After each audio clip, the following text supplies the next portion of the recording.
भगत सिंह राजगुरु सुखदेव का पंजाब के गवर्नर से पत्र के द्वारा मांग, कहा फांसी पर लटकाए जाने के बजाय गोली से उड़ा दिया जाए। फांसी पर लटकाए जाने से 3 दिन पूर्व 20 मार्च 1931 को भगत सिंह तथा उनके सहयोगियों राजगुरु एवं सुखदेव ने निम्नांकित पत्र के द्वारा सम्मिलित रूप से पंजाब के गवर्नर से मांग की थी कि उन्हें युद्धबंदी माना जाए तथा फांसी पर लटकाए जाने के बजाय गोली से उड़ा दिया जाए।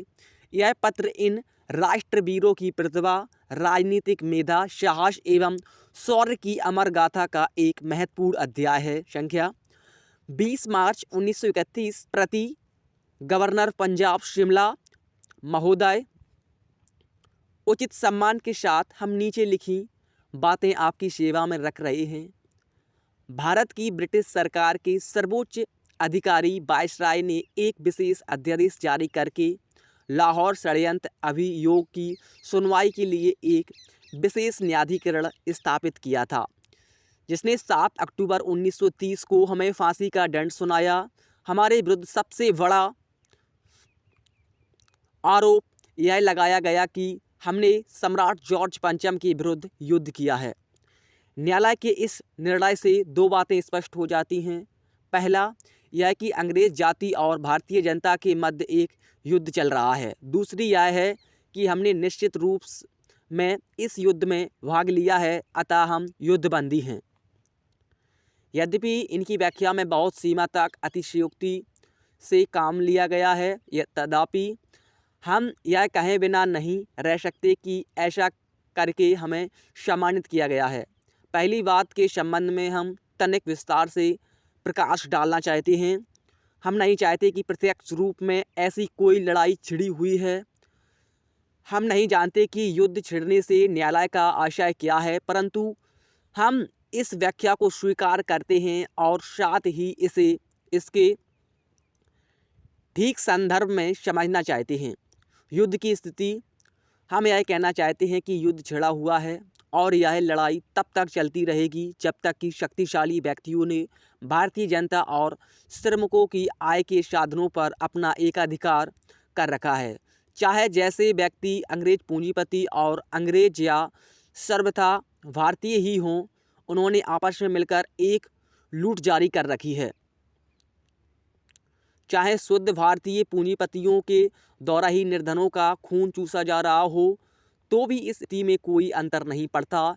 यदि आपकी सरकार कुछ नेताओं या भारतीय समाज के मुखियों पर प्रभाव जमाने में सफल हो जाए, कुछ सुविधाएं मिल जाए अथवा समझौते हो जाएं, इससे भी स्थिति नहीं बदल सकती तथा जनता का पर इसका प्रभाव बहुत कम पड़ता है। हमें इस बात की भी चिंता नहीं कि युवकों को एक बार फिर धोखा दिया गया है और इस बात का भी भय नहीं है कि हमारे राजनीतिक नेता पथ भ्रष्ट हो गए हैं और वे समझौते की बातचीत में इन निरपराध, बेघर और निराश्रित बलिदानियों को भूल गए हैं, जिन्हें दुर्भाग्य से क्रांतिकारी पार्टी का सदस्य समझा जाता है। हमारे राजनीतिक नेता उन्हें अपना शत्रु मानते हैं क्योंकि उनके विचार में वे हिंसा में विश्वास रखते हैं। हमारी वीरांगनाओं ने अपना सब कुछ बलिदान कर दिया। उन्होंने अपने पतियों को बलि बेदी पर भेंट किया, भाई भेंट किए और जो कुछ भी उनके पास था सब न्यौछावर कर दिया। उन्होंने अपने आप को भी न्यौछावर कर दिया, परंतु आपकी सरकार उन्हें विद्रोही समझती है। आपके एजेंट भले ही झूठी कहानियां बनाकर उन्हें बदनाम कर दें और पार्टी की प्रसिद्धि को हानि पहुंचाने का प्रयास करें, परंतु यह युद्ध चलता रहेगा। युद्ध के विभिन्न स्वरूप हो सकता है कि यह लड़ाई भिन्न भिन्न दशाओं में भिन्न भिन्न स्वरूप ग्रहण करें। किसी समय यह लड़ाई प्रकट रूप ले ले, कभी गुप्त दशा में चलती रहे, कभी भयानक रूप धारण कर ले, कभी किसान के स्तर पर युद्ध जारी रहे और कभी यह घटना इतनी भयानक हो जाए कि जीवन और मृत्यु की बाजी लग जाए। चाहे कोई भी परिस्थिति हो, इसका प्रभाव आप पर पड़ेगा। यह आपकी इच्छा है कि आप जिस परिस्थिति को चाहें चुन लें, परंतु यह लड़ाई जारी रहेगी। इसमें छोटी छोटी बातों पर ध्यान नहीं दिया जाएगा। बहुत संभव है कि यह युद्ध भयंकर स्वरूप ग्रहण कर ले, पर निश्चय ही यह उस समय तक समाप्त नहीं होगा जब तक कि समाज का वर्तमान ढांचा समाप्त नहीं हो जाता। प्रत्येक वस्तु में परिवर्तन या क्रांति समाप्त नहीं हो जाती और मानवीय सृष्टि में एक नवीन युग का सूत्रपात नहीं हो जाता। अंतिम युद्ध निकट भविष्य में अंतिम युद्ध लड़ा जाएगा और यह युद्ध निर्णायक होगा। साम्राज्यवाद व पूंजीवाद कुछ दिनों के मेहमान है। यही वह लड़ाई है जिसमें हमने प्रत्यक्ष रूप से भाग लिया है और हम अपने पर गर्व करते हैं कि इस युद्ध को ना तो हमने प्रारंभ ही किया और ना यह हमारे जीवन के साथ समाप्त ही होगा। हमारी सेवाएं इतिहास के उस अध्याय में लिखी जाएंगी जिसको यतीन्द्रनाथ दास और भगवती चरण के बलिदानों ने विशेष रूप में प्रकाशमान कर दिया है।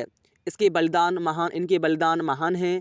जहाँ तक हमारे भाग्य का संबंध है, हम जोरदार शब्दों में आपसे यह कहना चाहते हैं कि आपने हमें फांसी पर लटकाने का निर्णय कर लिया है। आप ऐसा करेंगे ही, आपके हाथों में शक्ति है और आपको अधिकार भी प्राप्त है, परंतु इस प्रकार आप जिसकी लाठी उसकी भैंस वाला सिद्धांत ही अपना रहे हैं और आप उस पर कटिबद्ध हैं। हमारे अभियोग की सुनवाई इस बात को सिद्ध करने के लिए पर्याप्त है कि हमने कभी कोई प्रार्थना नहीं की और अब भी हम आपसे किसी प्रकार की दया की प्रार्थना नहीं करते। हम आपसे केवल यह प्रार्थना करना चाहते हैं कि आपकी सरकार के ही एक न्यायालय के निर्णय के अनुसार हमारे विरुद्ध युद्ध जारी रखने का अभियोग है। इस स्थिति में हम युद्धबंदी हैं, अतः इस आधार पर हम आपसे मांग करते हैं कि हमारे प्रति युद्धबंदियों जैसा ही व्यवहार किया जाए, हमें फांसी देने के बजाय गोली से उड़ा दिया जाए। अब यह सिद्ध करना आपका काम है कि आपको उस निर्णय में विश्वास है जो आपकी सरकार के न्यायालय ने किया है। आप अपने कार्य द्वारा इस बात का प्रमाण दीजिए।